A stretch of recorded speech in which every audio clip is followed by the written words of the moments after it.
un geste très charmant et très beau de la part de George Clooney. Propriétaire d'une somptueuse demeure dans le Var, Provence-Alpes-Côte d'Azur, l'acteur est venu en aide aux sinistrés des inondations d'octobre 2021.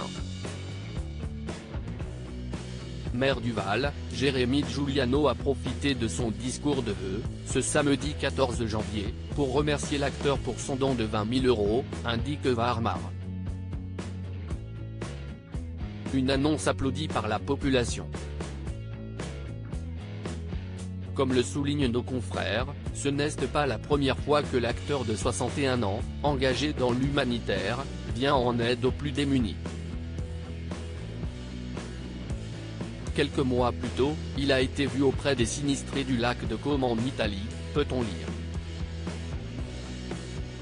En août 2010, le père d'Alexandre Ella s'est vu remettre le Bob Hope Humanitarian Award, un prix honorifique et pour son implication dans de nombreuses causes humanitaires.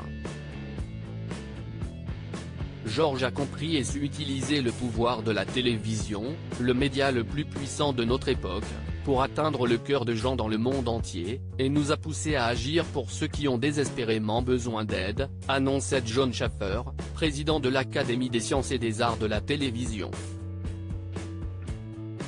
Supérieur à comme George Clooney a mal, ces stars ont choisi de vivre en France. George Clooney récompensé par l'ONU pour ses engagements humanitaires quelques mois plus tôt, il avait organisé et animé un téléthon spécial en faveur des sinistrés du tremblement de terre en Haïti. Le mari d'Amal Clooney a également été à l'initiative d'une récolte des fonds pour les victimes de l'ouragan Katrina qui avait frappé la Louisiane et la Nouvelle-Orléans. Lors des attentats du 11 septembre, il s'était aussi mobilisé pour les victimes. Autant d'engagements qui lui ont valu de recevoir le prix du Messager de la paix des Nations Unies, à New York en 2008. Mobilisé contre la guerre du Darfour, il avait sensibilisé le grand public au génocide qui frappait la région ouest du Soudan en y réalisant un documentaire. Je suis ici comme porte-parole des gens qui ne peuvent se faire entendre eux-mêmes.